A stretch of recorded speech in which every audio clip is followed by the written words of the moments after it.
Урматтуу Баратбек Жалалбекович жана айыл өкмөт башчылары, бардыгыңыздарды кирип келген 2022 жаңы жылыңыздар менен чын жүрөктөн куттуктаймын. Бардыгыңыздарга иштериңиздерге ийгилик, үй бүлөлүк бакыт, өзүңөргө чын ден соолук, uzun ömür каалаймын.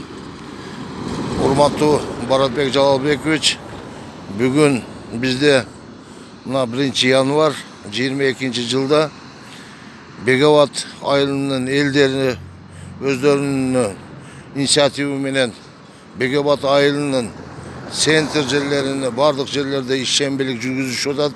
Мына бүгүн келип ишембиликке чыгышты. Мына центрдеги бардык круговойлорду, жолду четтерин, латок арыктарды бардыгын тазалашып, мусулларды чыгарып жатат.